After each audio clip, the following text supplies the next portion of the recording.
Uh, Sorry, today I am having some glitches here, but let me continue to the extent I can describe using this pen itself. The pen is a little bit misbehaving, giving unnecessary lines. But please bear with me. Let us continue the discussion. So the characteristics that I had drawn is that this one and the second one was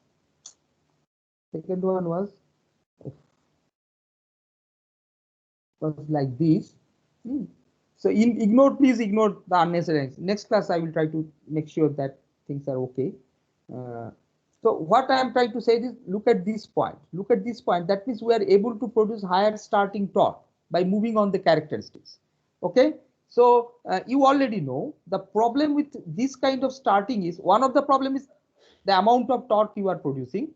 Hello students, are you able to hear me? Am I audible? Yes, sir. Yes, sir. Okay. Okay. So this point, you see that this point, the problem, what are the problems of starting like this? This is called direct online starting. That means you are directly applying 415 volt from the beginning itself, or whatever the rated supply voltage you are applying directly at the beginning itself. What is the problem? One of the problem is you have understood that this portion, the machine's power factor is very low, therefore the current is very high. Whatever the current is, this current, if this is the rated current, if this is corresponds to I rated, here it will be about 7 times I rated. You see, maybe the torque is almost same, but the current level is much higher. It is much higher. It is will give you 7 times the current that it is than what is required at the rated torque level. So this is not a good way of starting it. The machine will suddenly draw huge current from the supply. The moment you start an induction machine, you will see that the voltage dips because so much current has been drawn from the supply. Because of the supply's internal small resistances, etc., impedances, the voltage will dip for a moment. It's not a good way of starting. You are not really getting much power. You are getting very little power or very little torque, relatively speaking. Very little torque. 7 times current should give you 7 times torque, or you may be getting only 1.5 times torque, right? So this is not a good thing. This is the problem of starting of an induction machine. I will come back to another question that last class was asked, why induction generator is less likely to be used than in synchronous. I will come back to that. So I will come back to that from that point. But do you realize that induction machine during starting takes disproportionately more current? Proportionately more current means current that is required for the torque. But here it is taking disproportionately more current, because at that moment of time, at that instant, that whatever we say that the delta has to be 90 degree for good torque production, the delta is not 90 degree, which means which essentially means the power factor is poor. The induction machine power factor at that instant is poor, because you can see that in the equivalent circuit S is equal to 1, and when S is equal to 1, this resistance part is not dominating over the reactance reactance component. In fact, as such, induction machines reactances are more than the resistance. More than the resistance part. Reactance is more. Means leakage reactances are more than the resistance.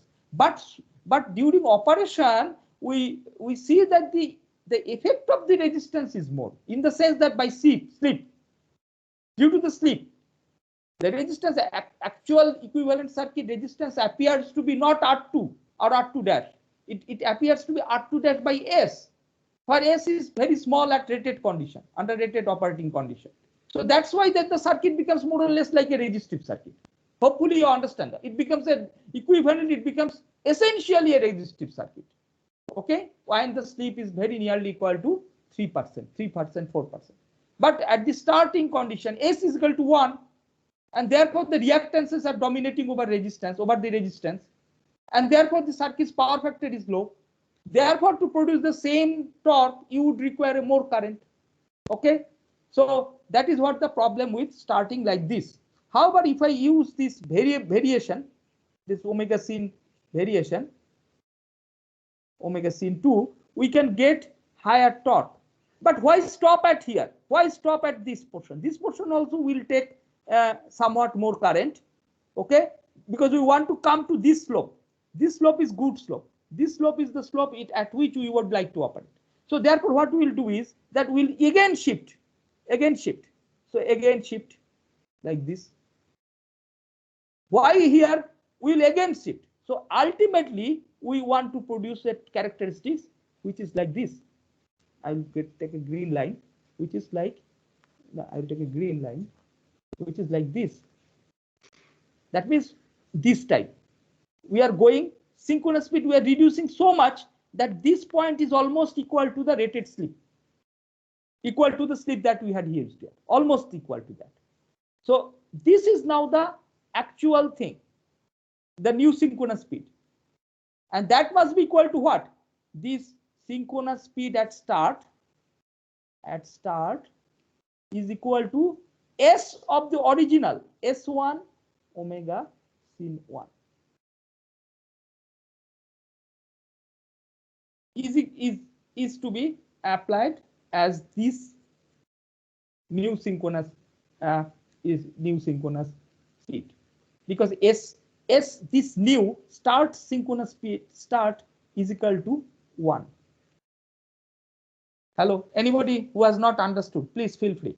What we are doing is we are continuously shifting the characteristics electronically and giving, finally we are applying the synchronous speed at start, which is equal to S1 into omega sin 1. S1 is defined as the rated slip and omega sin 1 is defined as the rated synchronous speed. Okay, here I am talking in terms of synchronous speed. You can talk in terms of supply frequency also, right? So, Amritaksha, did you get it? What I am saying? Did you get? Then the current will be like rated current. The starting current will be equal to the rated current of the machine. Have you understood this point? Sir, like, can you explain the last point, why the starting current will be equal to the rated current? That part can you explain again? How the starting okay, I will explain. First of all, you understand rated current. Rated current is the current at which the rated torque is produced, provided that the supply voltage is something and the frequency is omega sin 1. That is how we are defining the rated current. Normal operation. This is the rated current.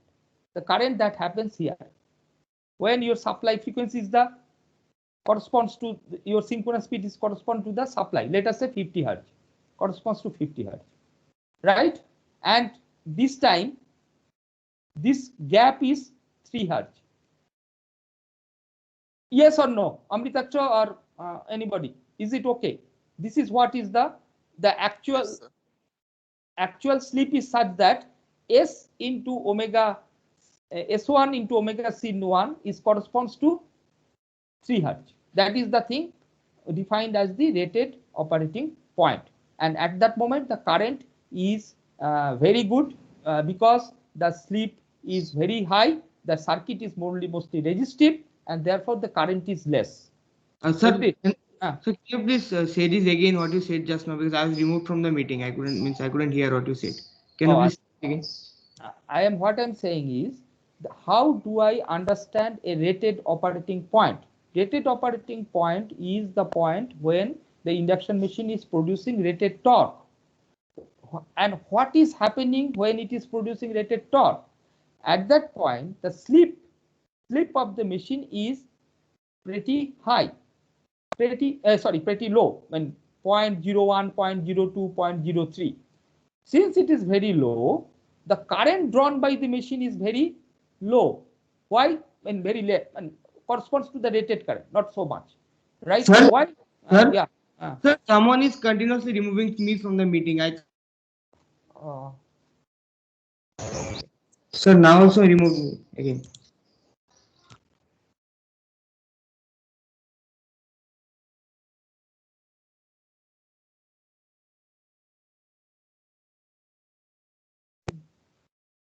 Are you able to hear me now? Yes, sir. Okay. So So I will see that. So I'm just verbally talking.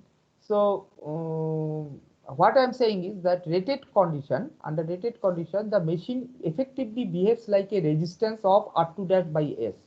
So the power factor is very high and therefore the current is less. Okay. So power factor high means it is a resistive load, very high value resistive load, and the current is less because S is in the denominator, the current is less. But starting what happens is normally S is equal to 1. The circuit's resistance part is relatively less compared to the reactive part. And the reactive part is what you have seen as X2 plus Xc. So X2 plus Xc dominates over R2 dash, and therefore the circuit becomes mostly reactive. Power factor is poor, and to produce the same amount of torque, you will definitely require more current. Is that okay? Because the circuit is now with low impedance and only reactive impedance. It is equivalent to a circuit of Xc plus X2 dash. Do you get it? Very little reactive. It is a reactive circuit. Okay, small resistance. So therefore there is a ultimately power I square R, right? So your resistance has reduced. So you have to have higher I square. I square R is the air gap power, R2 dash by S, S being equal to 1. So that part, if you have to have same, so you have to require more I square, right, to get the torque. So what we have done here is that we have shifted the characteristics. We have shifted the characteristics. And if we shift the characteristics, thinking that with a new synchronous speed, we are coming to the same kind of slip situation. Same kind of slip. It is not slip, but same slip speed situation. So as long as the slip speed is the same, the torque produced is the same for the same amount of current. Same slip speed I have proved earlier. The same slip speed corresponds to same torque. Okay, and therefore it also requires the same amount of current. Same amount of current to produce the torque. So therefore, if I move this speed, synchronous speed, choose the synchronous speed at starting in such a way that it satisfies this equation. We are choosing this speed, this synchronous speed for starting in such a way that it satisfies this quantity. This is rated. This corresponds to rated. This corresponds to rated. Rated slip, rated synchronous speed. This product is equal to the new starting synchronous speed. Because I know in that product wise they have to be same to produce the same torque. So I will be producing the same torque exactly same way that it had been produced in the rated condition. Right? Because what matters is not anything other than the slip speed. Slip into synchronous speed. That product. That is what matters for production of torque. So it has been ensured that that has been done. Individually, you don't care what is the synchronous speed value and what is the slip speed value. The product is important. And as long as the product is same, it is machine will see that the operating condition is same. Okay, it has no way of discriminating, no way of understanding that it is a different thing. It has no way of understanding that it is because the torque expression depends upon slip speed, S omega S. So we have changed to a new synchronous speed in such a way that this product is ensured and the same amount of torque as was produced with the rated frequency and rated slip will be produced now. Slip is 1. With respect to the new thing, the slip is 1. But it corresponds to the same slip speed as the old slip speed. Old slip speed was 3 Hz. Now the new slip speed is 3 Hz. But with respect to new value of slip, because new value of slip is what? New value of slip is equal to 1. But the synchronous speed itself is 3 Hz. We have reduced the synchronous speed. Earlier we had the synchronous speed corresponding to 50 Hz and slip corresponds to 3, right? So now let us say 3 or whatever. So 3 3 and 50 hertz. Now we have gone to a product which is equal to correspond to a new synchronous speed which corresponds to 3 sorry, not 3, 0.03 into 50. Is it okay? So sir, means basically we are reducing the omega sync in such a manner such that at the starting of the machine we get the rated torque at the rated current, right? We have shifted it so much. We have shifted it so much with the defining characteristic that whatever was the rated slip speed, what is the rated slip speed? Let us say 3% slip and a synchronous frequency corresponding to 50 hertz. Okay, we will be producing a new one which is corresponding to this 0.03 into 50. That will be our new frequency that will be applying at the start. Number wise you think. Number wise you first think. Number wise S rated is equal to 0.03. Omega sin is corresponds to I am writing 50 hertz. Corresponds to. So the new thing, it is rated.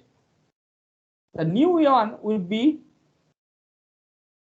omega sin start is equal to 0.03, not equal to, corresponds to 0.03 into 50 hertz.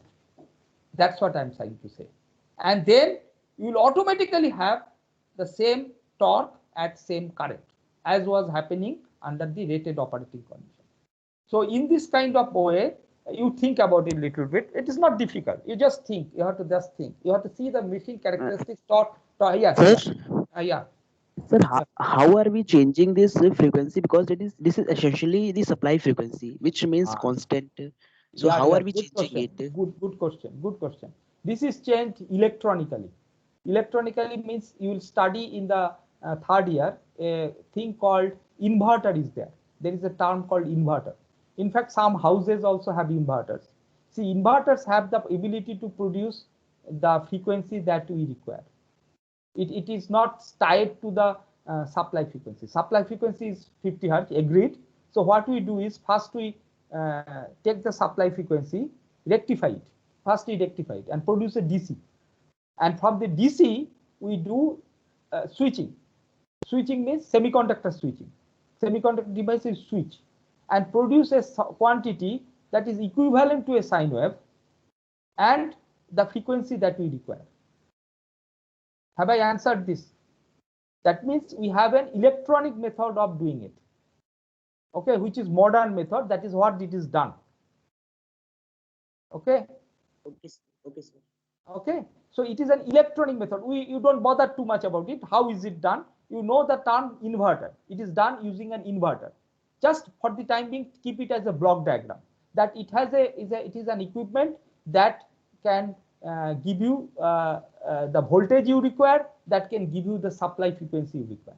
So we are able to apply across the inverter a voltage that we need and a supply frequency that we need.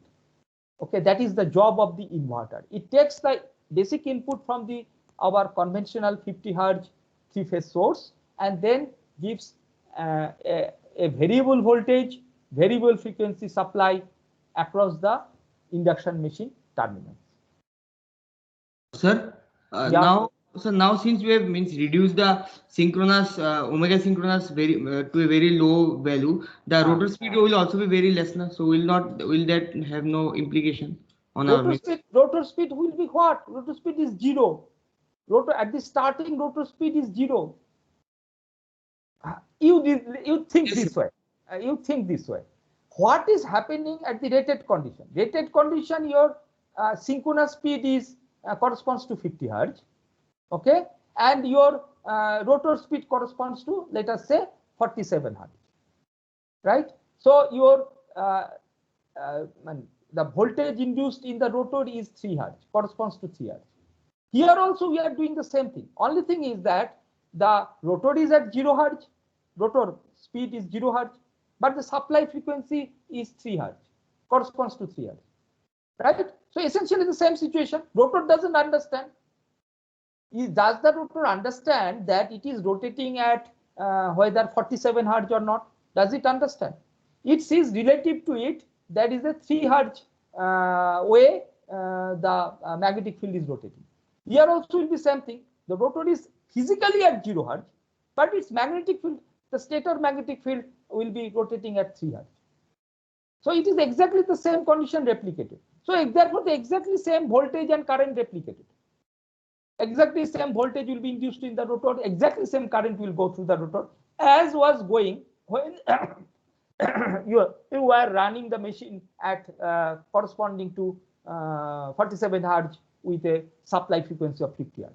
You are giving supply frequency 50 hertz, rotor is rotating at 47 hertz, which is equivalent to, machine wise it is equivalent to supplying the frequency to 3 hertz and rotor staying at standstill.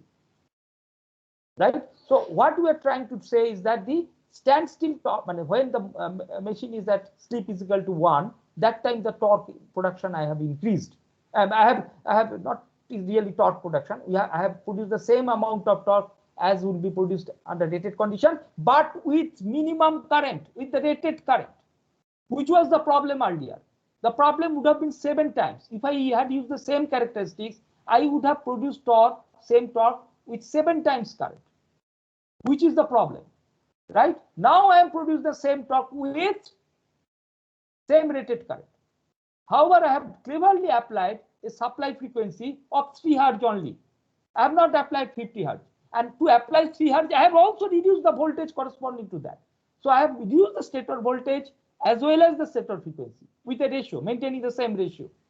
And the motor has responded by behaving, producing the same torque under rated current.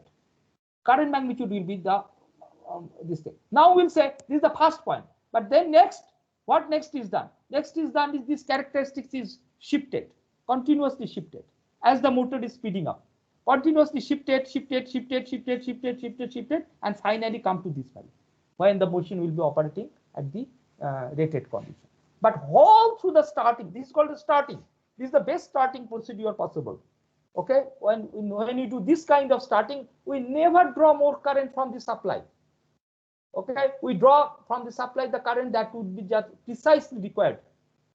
Okay, because we are never changing the flux level. V by F means we are never changing the flux level. And as we are not changing the flux level, the current value is optimum for the torque. For a given torque, the current is the minimum current. Right? So, so initially you start with 3 hertz, but don't stay there. Next you produce as the motor has speed up. Let us say motor speed has gone up and to 3 hertz. Then you are producing 6 hertz as the supply frequency. Always maintaining the difference as 3 hertz. Then the motor speed has speeded up to 6 hertz. You are applying a 9 hertz. This way you are continuously shifting the torque speed characteristics and eventually landing at 50 hertz as the supply frequency and the 47 hertz as the rotor speed. I am all talking in hertz. You please understand that. Don't confuse with omega and this. I'm just simplifying it. Just simplifying in the terms of while speaking. I am trying to give you the idea. Idea is the difference. Idea is the difference between stator supply and the rotor speed. That difference creates the torque. That difference creates the current, and that difference should not be too much. When it is too much, it becomes the current becomes very high because the circuit ceases to be a resistive circuit or a high power factor circuit, right? Because sleep is now high value, so then it is not a resistive circuit. Then the reactances start dominating over the resistance. But when sleep is low, sleep is 0.03, then this fellow the current wise if the circuit is resistive and the current wise it is minimum. Any other question?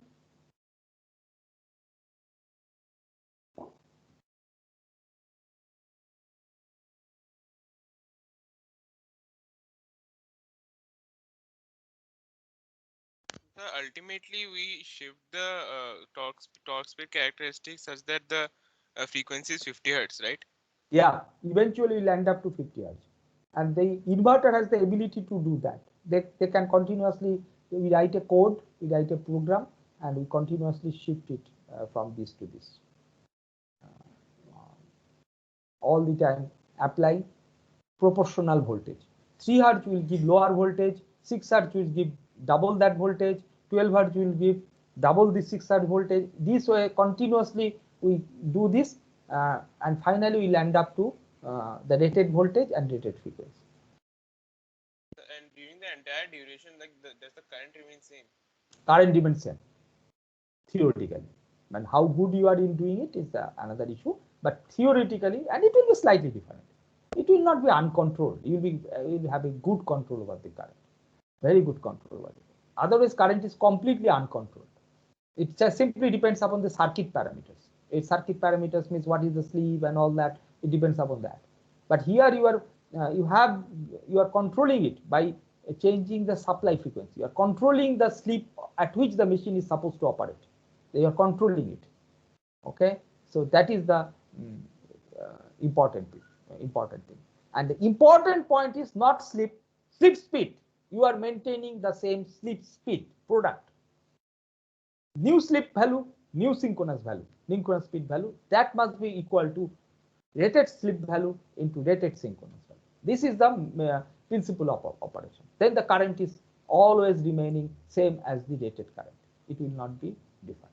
Anyway, I have talked a lot on this. If there is any other question later, you can talk about it, you think about it. So this is one method of starting, because other method of starting is called direct online starting. Our other method of starting is called direct on the DOL or starting or direct online starting. So which is what? Called? Direct online starting.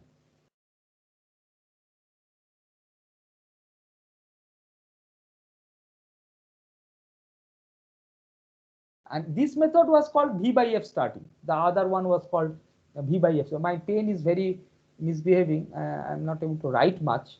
So direct online starting is the common sense. You directly apply 415 volt, and whatever amount of current passes. You don't. You have to take it. It is not a good one, but you have to take it. It is a simple one because it doesn't require much thing. You just turn on the contactor, and the supply voltage comes to the stator terminals, and huge current initially goes. The machine speeds up, and eventually comes to the rated operating point when current comes down and becomes whatever the rated current. So this is the direct online starting. Another one is called, you just listen and you can common sense, with the common sense I won't be able to draw it today, but the name method is called auto transformer. It's a common sense auto transformer starting.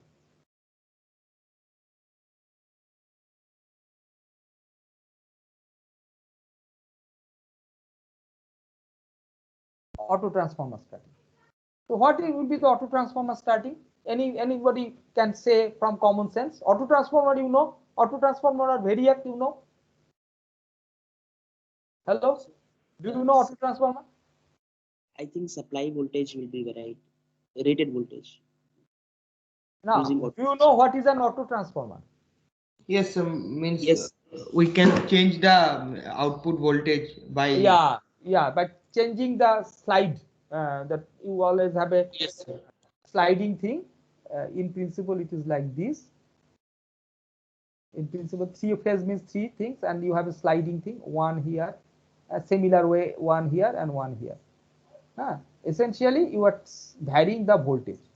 Just varying the voltage, not frequency. So here, what will happen? Do you understand what will happen? What is basically happening? How much is suppose the tap ratio is A. Suppose the tap ratio is A. What will be the torque produced now? It is as simple as thinking that you are supplying, instead of voltage V, you are applying a voltage of AV. A is a fraction. AV.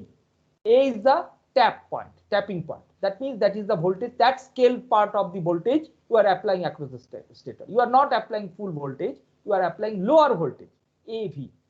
But it is not good for when you are applying low voltage, implies what? You are producing lower torque, because the torque production ability is a square.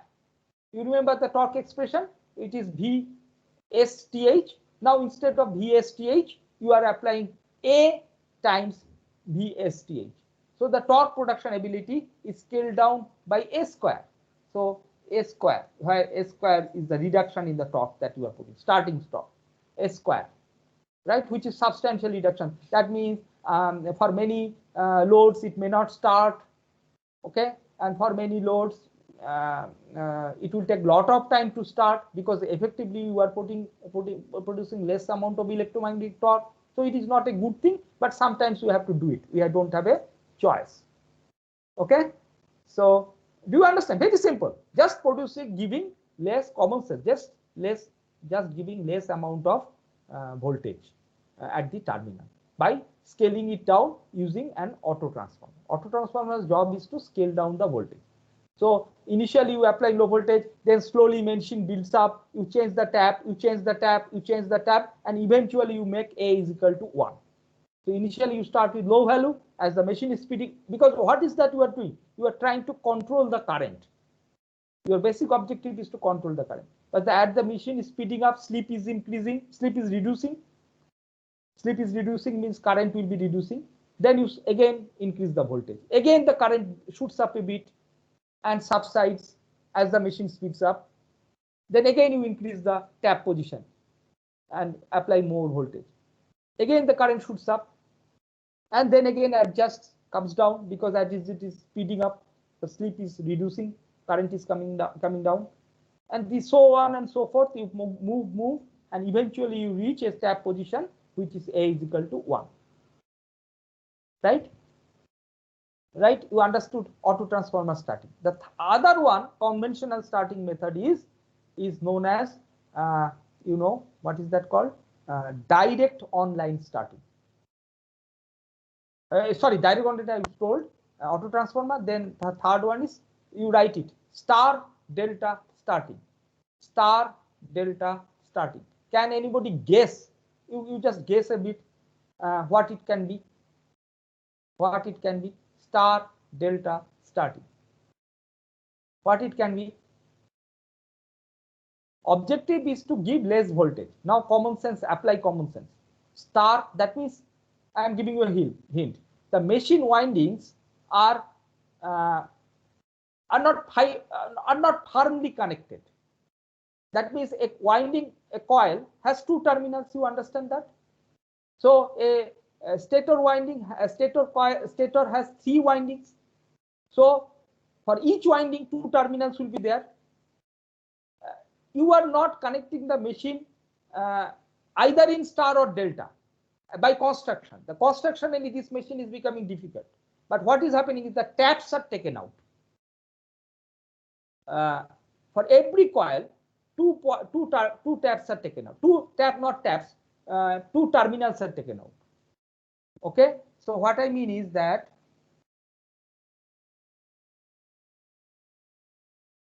this is taken out, this is taken out. Similarly, this is taken out, this is taken out. And the third one, this is taken out and this is taken. So these are taken out. So what is the advantage you are getting when you are taking out these terminals? You can connect these terminals star in the beginning and apply the supply voltage. And you know the supply voltage will be across the coil, the voltage will be V supply by √3, because it is initially star. And then as the machine speeds up, after some point, you connect them in delta.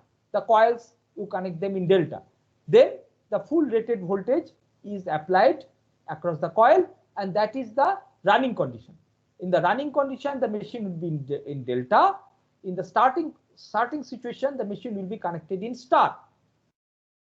So it requires a complicated contactor arrangement. You may try to draw it yourself. Idea is initially star, connect to all the machines, all the coils, 2 terminals are brought out, and then star means initially you connect them this terminal to this terminal, this terminal to this terminal, this terminal to this terminal. You connect them in such a way that it becomes star. So what happens is then the supply voltage, whatever your supply voltage is always defined in terms of line to line.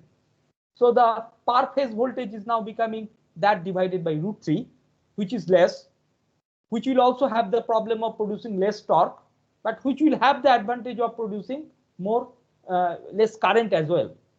Okay, because we are simply applying the less thing. The torque speed characteristics is just shifted. It is not. It is lower torque speed characteristics. That is the one you are operating now on, right? So the torque speed characteristic, if I want to draw under this is the normal characteristics. This will be somewhat like this. When voltage is changed, this voltage is V1, this voltage is corresponding to V2, and V2 is less than V1. This is the torque speed characteristics. So this is the way the new torque speed characteristics will be, and therefore the machine will now produce less torque, but start with less current. We are more concerned about the current. So this is called star delta starter. These are all conventional starter. But after the starting method, I have told these are almost getting obsolete. Nowadays, unless you are having a very cheap or inexpensive machine application, you will be always starting with this kind of electronic method that I have described first. Achha. This is as far as the squirrel cage machine is concerned, because squirrel cage machine, you know that the rotor has no terminals. Rotor is short circuited. It's a squirrel cage. But if you take wound rotor machine or the slip ring machine, as I said again and again, that wound rotor machine has 6 terminals, 3 stator terminals and 3 rotor terminals. The winding arrangement is identical. There is no difference between stator winding arrangement and the rotor winding arrangement. So since these two things are identical, what you can do is that at the beginning, you can add external resistance to the rotor circuit, right? And we have seen earlier that if you have a higher rotor resistance, that it produces more torque at the starting. You have seen that it has produced more torque at the starting, and since the resistance is increasing, the current level is also reducing to some extent for that machine. Okay, so you start with by adding externally more resistance to the rotor terminal, and then as the machine picks up, as I had seen that it is not good to keep high resistance because the efficiency of the machine suffers. So in the running condition, these resistances will be again removed, but shorted. Initially, you are adding some, let us say, some ohm of 10 ohm resistance to start the machine, and finally this 10 ohm external resistance will be made equal to 0. We will cut the resistance. Cut the resistance means we will make it equal to 0. So then it will be becoming exactly similar to the squirrel cage machine, and the machine will be running with its internal resistance, whatever the coil resistance is, but the help of the external resistance is now not given under the running condition. It is only given under the when it is starting condition, when it would be starting. So starting methods we have learned, we have talked about these direct online starting, auto transformer starting, sometimes star delta starting, as well as external resistance starting, applicable only for wound rotor machine. These are all old and conventional method, but the modern method will always be V/F method of starting, which requires an electronic controller, which requires the machine has to be supplied with an electronic control arrangement. Right. So anything you want to ask on this?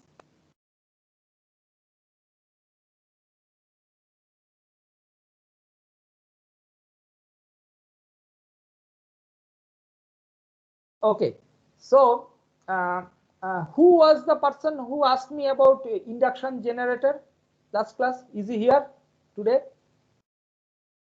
Yes, sir. What is your name? Abhijit.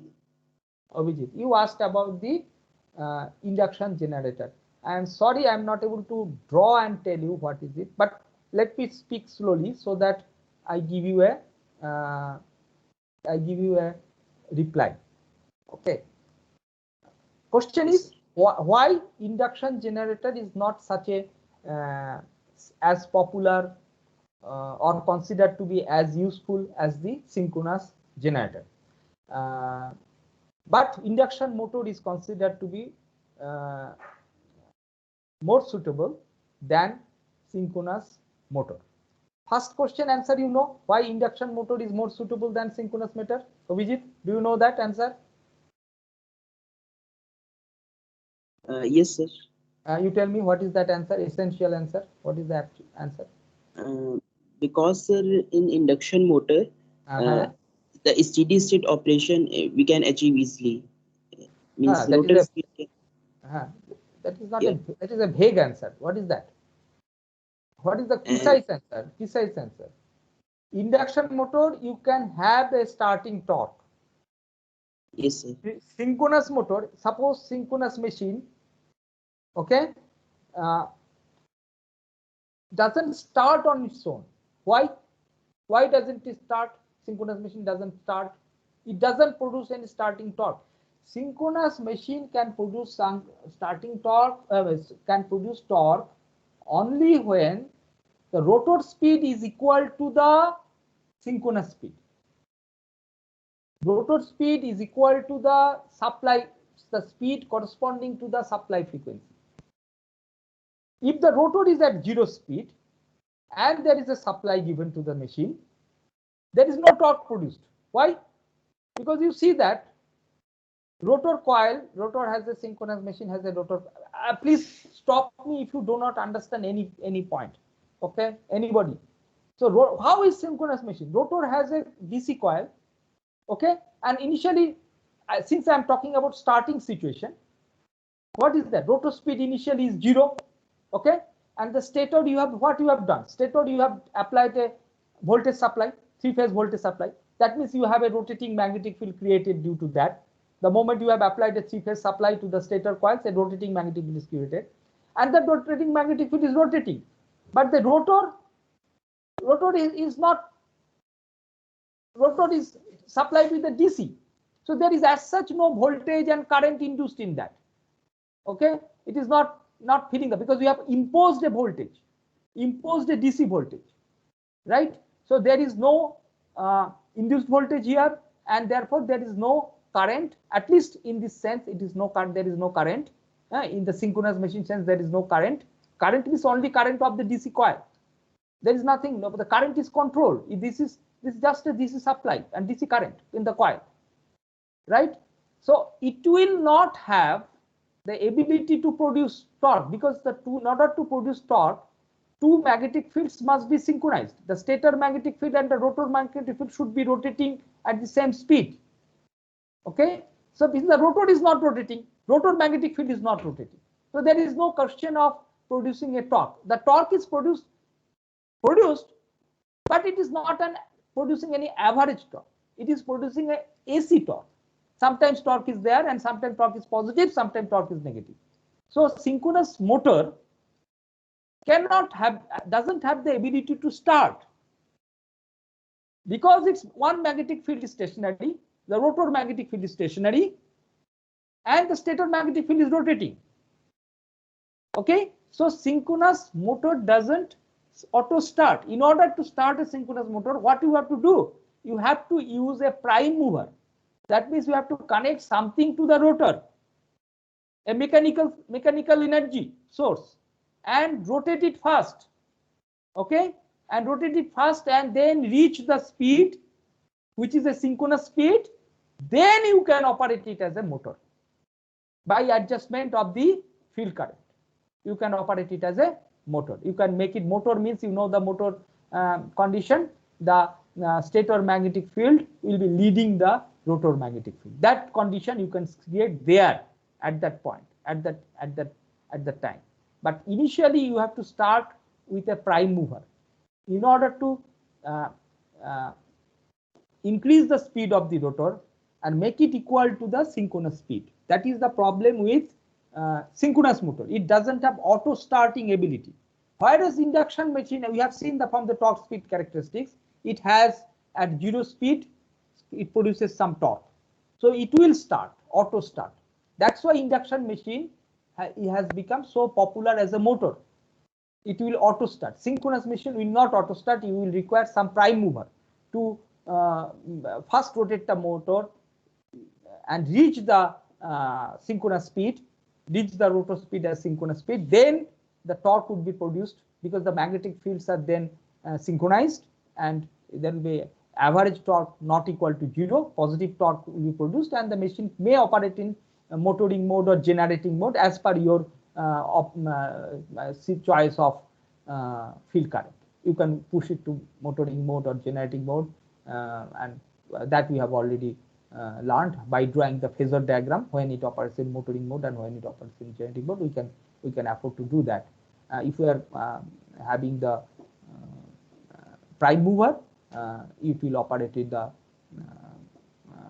if you have a turbine, it will operate in the generating mode, and the power will flow from the mechanical to the electrical side. In the case of a synchronous machine, it will operate in the generating mode. That is normally done. Now think about the induction machine. Induction machine, I want to operate it as a generator. Think clearly. What is induction machine? 3 stator coils, and let us take a squirrel cage machine. Some coils are there, but no supply is there. Right? Squirrel cage machine, all are short circuit. There is no supply. Right? And you want to operate it as generator. Generator means the voltage you have to first induce and then connect to the supply. Right? So generator implies that this is supply system, 3-phase supply system. This is your machine. This is your machine, and this is your rotor of the machine. This is your machine. These are the stator terminals. Your objective is that when these voltages are equal, this is supply. This is induction machine. Okay, I want to operate it as a generator. What I have to do? Okay, I have generator means the mechanical energy is the source. I have some mechanical energy source, so which is rotating the rotor. First tell me, if I rotate the rotor by some mechanical means, will there be any voltage developed in the stator terminal for a squirrel cage machine?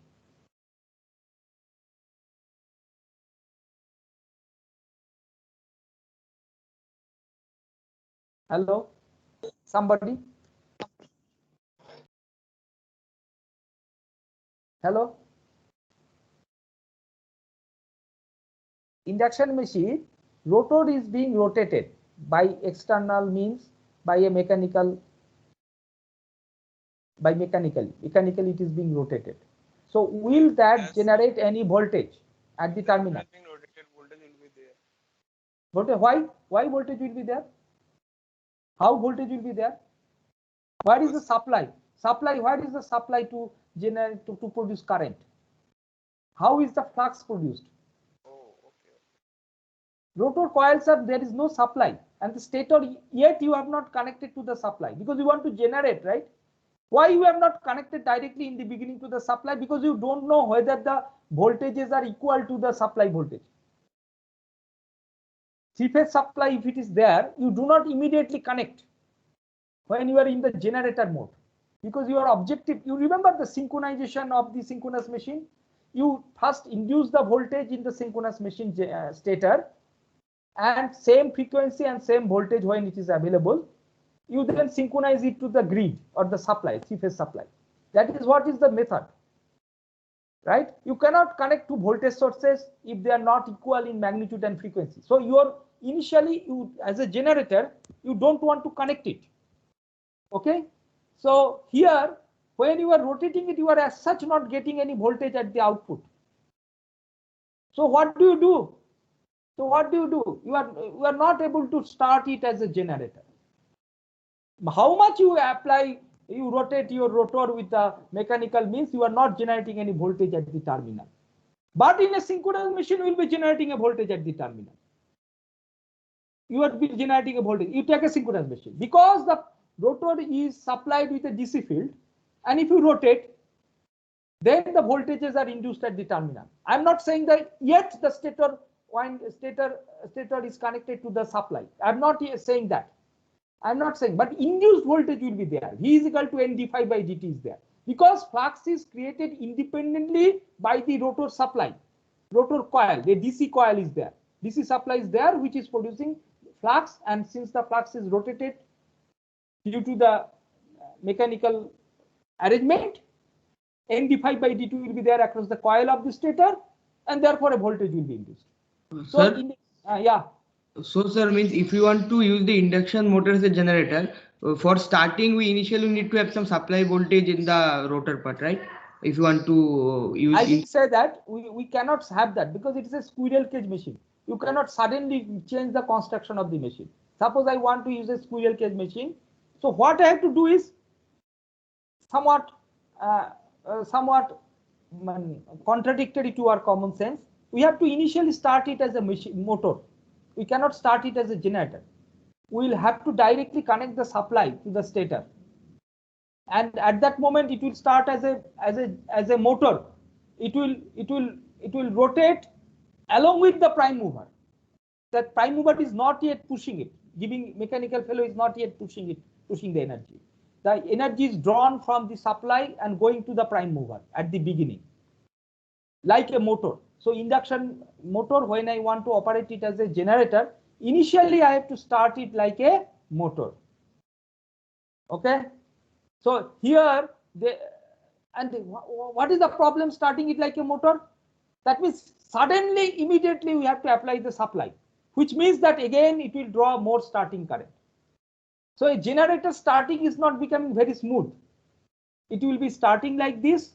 It has to start like this with a lot of current like a motor, and then after that the generator has to build up a speed which is greater than the synchronous speed. Then it will operate as a generator. The mechanical prime mover, which in this case it may be a turbine, and the mechanical fellow who has to give mechanical energy, in this case it will be turbine. It will have to eventually develop a speed which is greater than the synchronous speed. But to reach that point, reaching that point is the problem.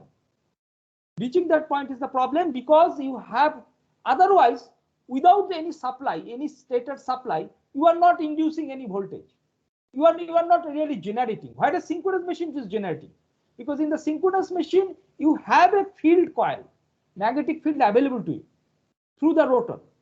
There is a DC supply, so current is there and this there. But the induction machine, it is a short-circuited winding, so its voltage is not developed at all unless you supply something from the stator. So in order to develop the magnetic field, you are again dependent on the stator supply.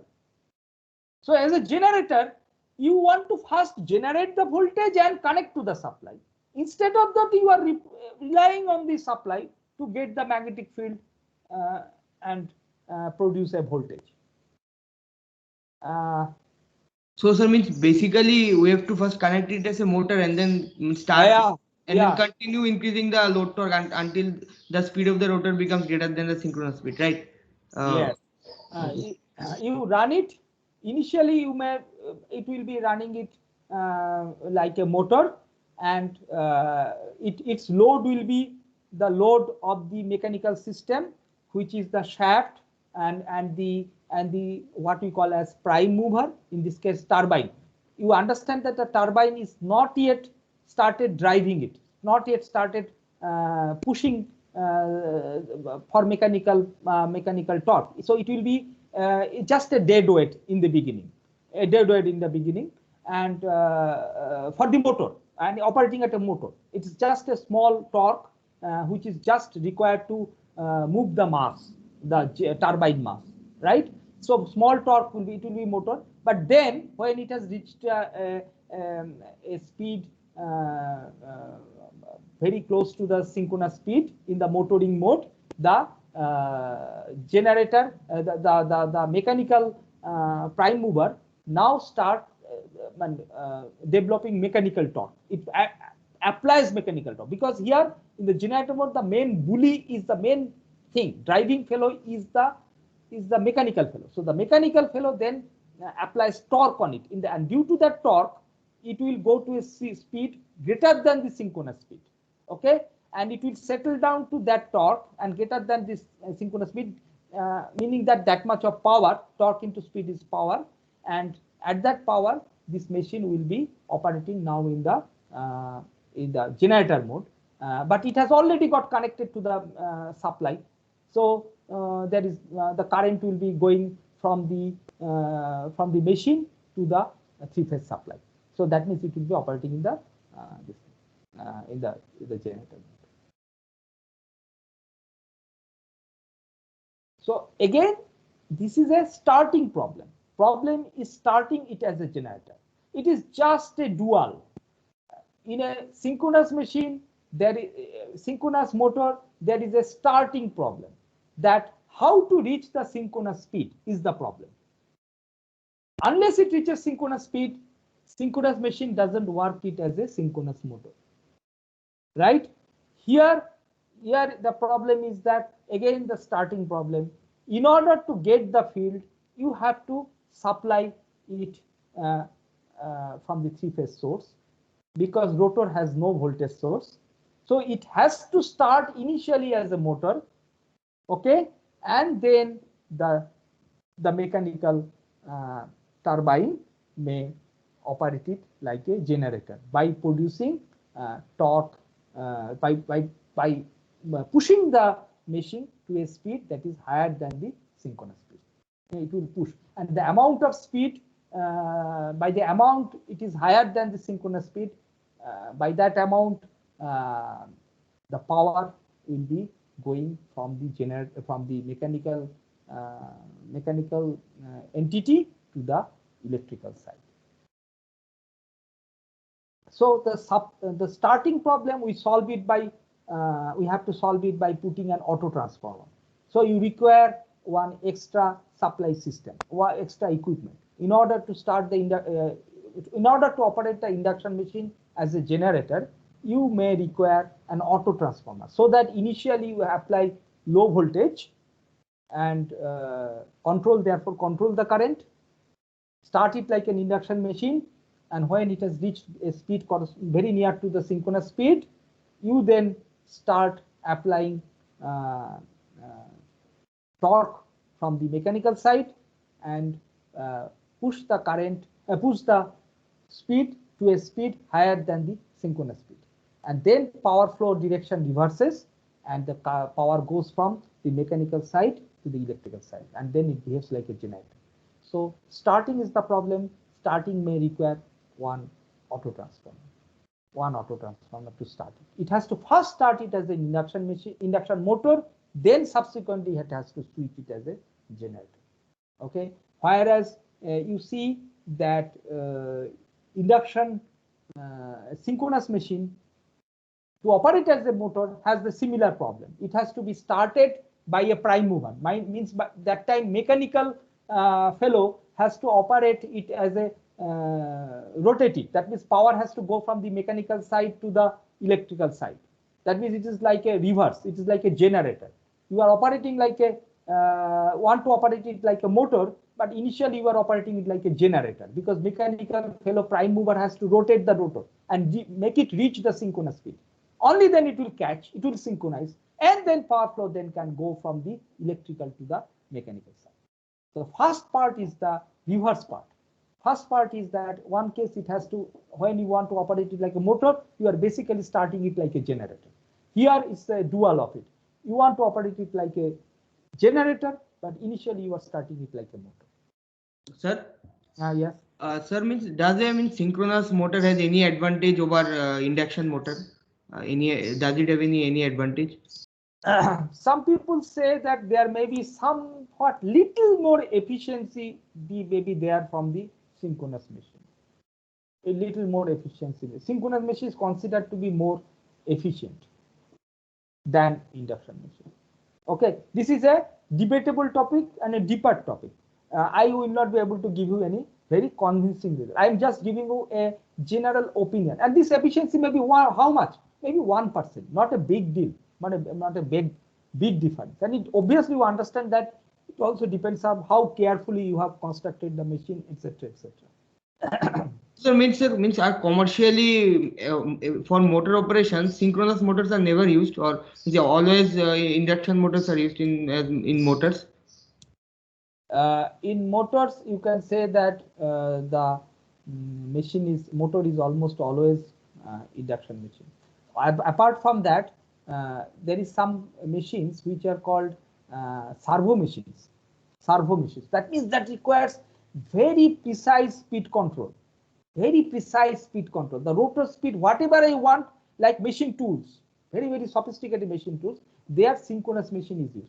Synchronous machine, since it is synchronous, it is better, it is possible to control the speed more accurately than the induction machine. Induction machine is susceptible to, because you are seeing based on the load, the speed is changing, isn't it? You have seen the torque speed characteristic. Its tendency is to adjust to the load by changing the rotor speed, isn't it? Right? So yes, I mean synchronous motor always moves at a constant speed, but the induction motor can change. Yeah, the induction synchronous machine will be adjusting to the load by adjusting the delta angle, but the induction machine will be moving, adjusting it by moving by adjusting the slip or the rotor speed. So so that is the reason why in very sophisticated applications, where the speed control, maybe missile, I don't know, sophisticated many machine tools and etc. Very sophisticated applications, they call it servo applications. Okay, precise position. Servo means precise position control has to be there. So that kind of applications, the synchronous motor is preferred. Synchronous motor is preferred in that. Sir? Yeah. So, like, I have a doubt actually, but not exactly related to this part. But if like, please tell me when I'll be asking you that. Like, yeah, please ask. Okay, so actually, it's about a question, and I was stuck. So if you can help, it will be fine. Like, can I just say this question? Yeah. So is it machine's question? Yes, yes. It states that the induction motor has an efficiency of some value. Okay, I'm telling the value also. An induction motor has an efficiency of 0.9 when the load is 50 HP.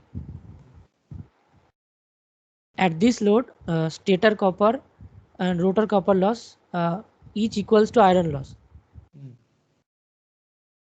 And the mechanical losses are 1/3 to the no load loss. Calculate the slip. So this question was in the first year tutorial also, and it is in the Parker Smith also. But the answer in the first year tutorial and which is right now in the Parker Smith, they both are different. Okay, I'll answer it in the. It will take quite some time to talk about it. I will answer it tomorrow's class. I will try to answer it. What was the question? The slip slip has to be found out, right? Yes, actually efficiency is given and load power is given, and then some constants are given, like how the mechanical loss and the copper loss are related, and the no load loss. Like 3 terms are related to each other, and you have to find out the slip.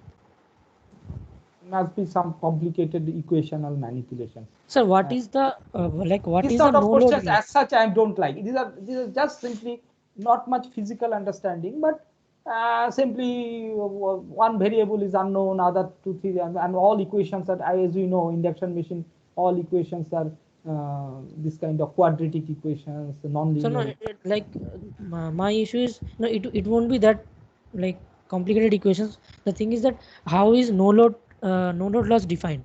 Like in induction machine. Is it stator copper loss plus the mechanical loss plus core loss, or only mechanical loss plus core loss? Because in the first year it was done like mechanical loss plus core loss. But it is mechanical plus loss per core loss. But you know one thing about induction machine is that its copper loss under no load condition is not that less. Under no load it is not that kind of low value. It has some because the magnetizing current itself is substantial. Magnetizing current is we will be surprised to know that if the rated, let us say rated current is 10 ampere. I will give you a number so that you remember it. I will give you a number. Rated current means when it produces rated torque, it is 10 ampere. And the no load current value will be how much? You know how much? Can you tell me?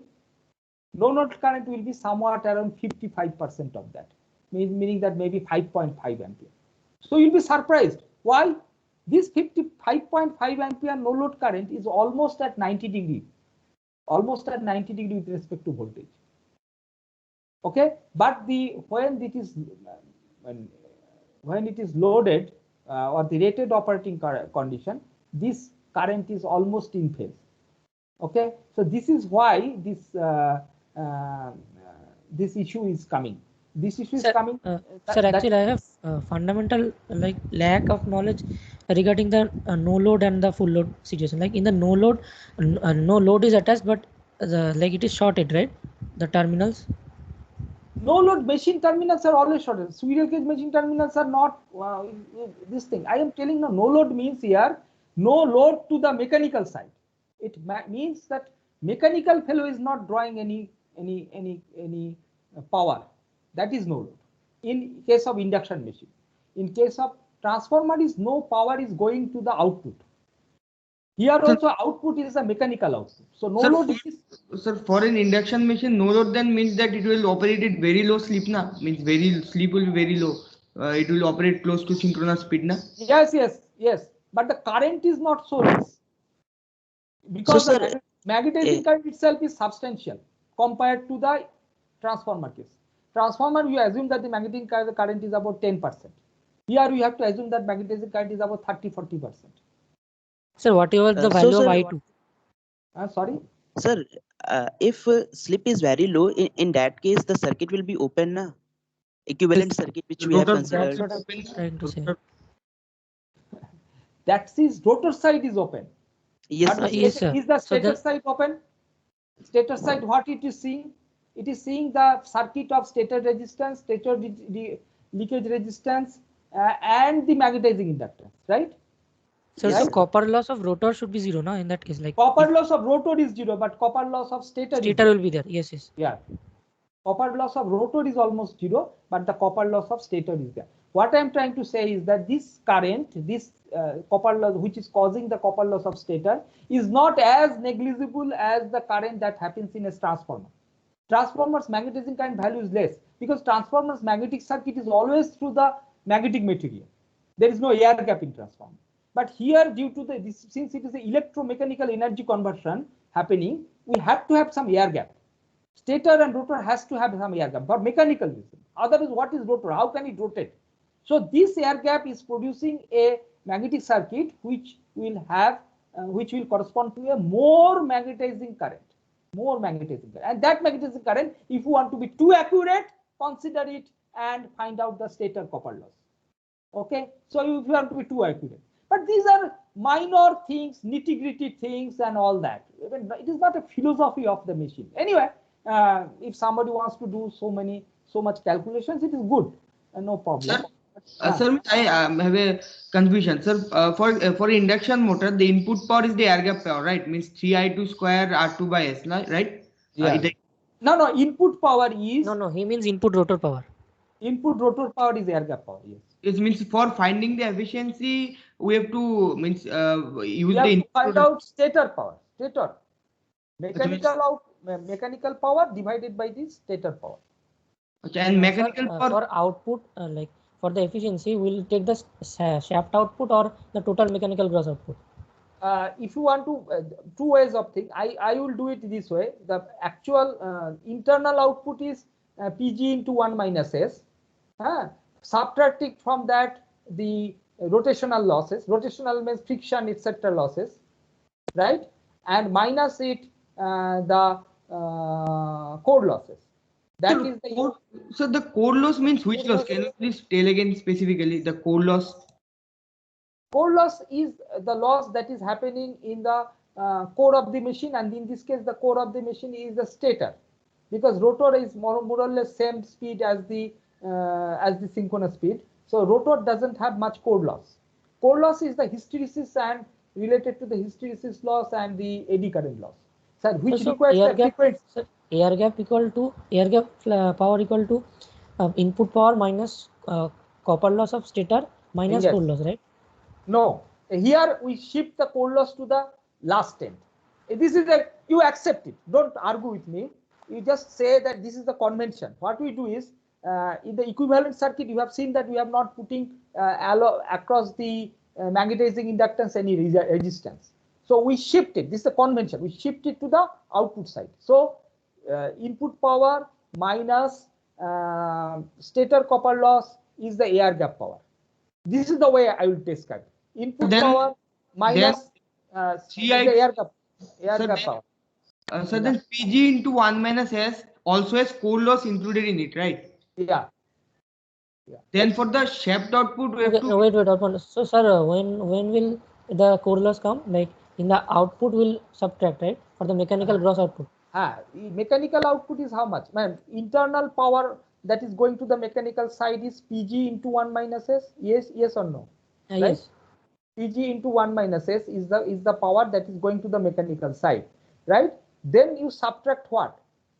Minus the rotational loss. Rotational loss means friction loss. Mechanical friction related loss, right? Then you subtract. At that end, you subtract, and sometimes you ignore it also. At the end, if somebody wants to be too accurate, you have to subtract the core loss. You should have said that this subtraction should have been done earlier. Please accept. There is a small discrepancy and error, but this makes the thing very simple. That's why people put this core loss. If that data is available, subtract it at the end. So at the end, we subtract from the PG into 1 minus S two quantities. One is the frictional loss and another is the core loss. If that data is available, sometimes we say that you ignore it.